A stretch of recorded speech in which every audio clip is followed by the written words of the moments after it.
Do we have mic checks? Yeah, hello, hi, ABCD. Hi, my name is Linda Evans. Have you spoken to Linda yet? No, not yet. Oh. No, I speak to you first. Recording. All right. Joan Collins, welcome to Fort Worth, Texas. Thank you. We're thrilled to have you here. I'm thrilled to be here. Do you like my accent? Yeah. You're pretty good with accents. I am know pretty good with that. accents, yes, I know. You Brits just are. Yes, You're better well, at it than we are. Yeah, we do that. We learn that at drama school. You know, I went to the Royal Academy of Dramatic Art I know you for did. a year and a half, and accents is something that we specialize in, because when I went, you weren't allowed to have an indigenous accent like Mancunian or Scottish or Irish. You all had to talk like that. So we all learnt to speak other ways, which is what I do in Legends. I do a lot of different accents. Indeed, you do. Mm-hmm. Do you have a favorite for that moment? Yes, I do. When Will Holman comes on, he plays Boom Boom, the dancer from Chippendales, and when he comes on and starts his strip, which is really, I think, the high point of the show, because he does it so brilliantly, with Tony Patano, who plays the maid, and he sort of throws her around and he strips off too. The full Monty, as you can say. That's my favorite moment, because not only is it wonderful to watch, but it's the first time in half an hour that I haven't been speaking. So I can actually sit on the sofa and relax just for like 5 minutes. But it is very, very funny, and the audiences just love it. When he comes on and said, "I'm your surprise guest from Chippendales Supper Club," they all go, "Yeah!" And they just roar and cheer practically. They love that scene. However, there was laughter, good laughter throughout the whole performance. Yes, there was. Last night was a very good audience, and I think this is an audience pleaser, you know. Audiences like it. I mean, if they're going to go and see, you know, Chekhov or Terence Rattigan, don't come and see our show. If you want to have a night of pure, unadulterated entertainment with no violence, because that's what it seems to me today, Bobbie. It seems that, you know, other things are awfully serious, or they're awfully violent, or they're catered towards children. There isn't anything today that's just pure entertainment for grown-ups. You know, just entertainment, fun. Go there, have a good time, enjoy yourself. And we're not going to be giving you any lectures on morality in the show. Audiences have loved you for such a long time, Joan Yes. Collins. And I know that you have said acting is the toughest profession. It is. It is. Then how have you managed to just not only survive, but be so successful for such a long time?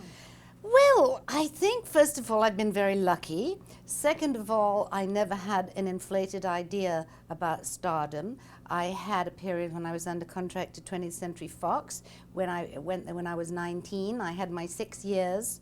And then I went back, then I raised my children, and I wanted to act, but I never wanted to be a star. When Dynasty came along, and I did become a huge international television star, somebody said to me, "So Joan, what are you going to do if all of this adulation ends?" And I said, "What do you mean, if? It isn't a question of if, it's a question of when it does, because it does." And so when it ended, I went back to the theater, and I did 4 or 5 plays. I did a lot of independent movies. I did another little television series. And I consider myself a jobbing actress. I call myself an actress. I mean, generically, yes, we're actors, but I like to use the word actress because I think it's a pretty word, and I think it defines us for what we are. James Kirkwood, who wrote Legends, it said that he was inspired by the feud between Bette Davis and Joan Crawford. Mm-hmm. Now, you worked with Bette Davis. I did. I gleaned something from that little reaction. Well, excuse me. I worked with Bette when I was 20 years old. It was my first Hollywood film. I played her lady-in-waiting, Beth Throgmorton, in The Virgin Queen. And she was, I guess, in her 50s and kind of didn't really take to pretty young girls. And there were 6 of us. There were 6 ladies in waiting. And she got quite angry with me a couple of times when I was trying to do up her shoe, a satin shoe which I had to lace up. in the scene, and she kept on kicking me across the floor every time I tried to do it. And the director, Henry Costa, said, "Grab a hold of of her ankle. You're 40 years younger than her. For God's sake, grab the old bag's ankle and don't let her kick you." So I did. I grabbed her ankle so hard, and I'm pretty strong, and she couldn't move it, and it was like a clash of wills. And after that, we got along okay. Not great, but okay. You worked also with Bob Hope. I loved Bob Hope. The Road to Hong Kong. Yes. Tell me about Bob Hope. Bob Hope was, well, Bob and I have something in common. We're both Geminis, and Gemini is the childlike sign of the zodiac. We are impatient and eternal adolescents. And I even saw Bob walking around Spargo in Los Angeles when he was in his mid-90s, shortly before he died, and he was still acting like a kid. He was great. He was great fun. He made me laugh on the set. He was a gentleman. The only thing that I thought was a little bit strange is that he was judging the Miss World or Miss Universe contest at the Royal Albert Hall one year, and I was in the audience. He was the MC, and I was one of the judges, and there was a terrorist threat, which we didn't really have then. This was the 60s. They didn't really have terrorists. But there was a threat of a bomb because there were a lot of people that didn't like girls parading around in bathing suits, you know, that kind of, the women's lib time. And he scurried off that stage so fast. Somebody said bomb, and he was yeah, gone. it was gone, but he was a great guy, great. You have been awarded the OBE from Yes. Queen Elizabeth II. Yes. Does that carry a title with it? No, it's called the Most Excellent Order of the British Empire, and it's given for services. I got services to drama and for my charitable work. And it does not, no. Only if you become a knight do you get, or if you become like Helen Mirren, she becomes the equivalent of a knight, which is a dame, which I don't think is very attractive, dame.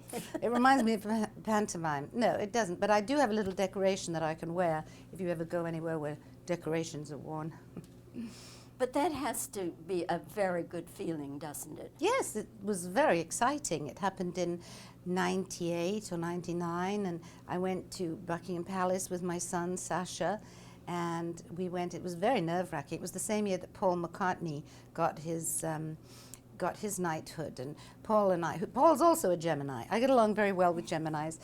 We were standing in the waiting room, the anteroom, which was all covered in red velvet and portraits of kings from 2,000 years ago, and we were both saying, I said, "Have you got stage fright?" He said, "Terrible stage fright." I said, "So have I." "What do we do?" I said, it's the stepping backwards that's going to be kind of scary, because after she doesn't do the sword bit. Not to me, not with an OB. I think Paul got the sword bit, but he still had to step backwards, and we were both talking about it's rather difficult to step backwards. You rehearsed, I guess. No, you think the Queen's going to rehearse? No, no. Maybe at Well, I home. rehearsed at time. Yeah, I practiced. Yeah. Joan, again, I congratulate you on Legends, your Thank you. performance. You just give us such a wonderful evening's entertainment. Thank you. And I thank you for your time today, making yourself available to talk with us and to our audience. Thank you, Bobbie. Thank you. It's a pleasure. Thank you, audience. Okay, now he's going to move the camera. Re-ask on camera. Okay, the well, questions. Re-ask whatever question. Yeah, okay, all right. The fan is on. Oh, I'll get it. Okay. And you're rolling? Joan, do you have a favorite moment in this show, Legends? Yes, I do, actually. That's good, okay. You have said this is the toughest profession. So how have you managed to be in it for so long and be so popular? Well, I guess I've been lucky. Okay. Now, you worked with Betty Davis. What was that like? That was a trip. Okay. I seem to glean a reaction from you. Oh, yeah, absolutely. You also worked with Bob Hope in The Road to Hong Kong. I love Bob Hope. You have from Queen Elizabeth II an OBE, Order of the British Empire. Now, does that carry a title with it? No. Okay, that's it.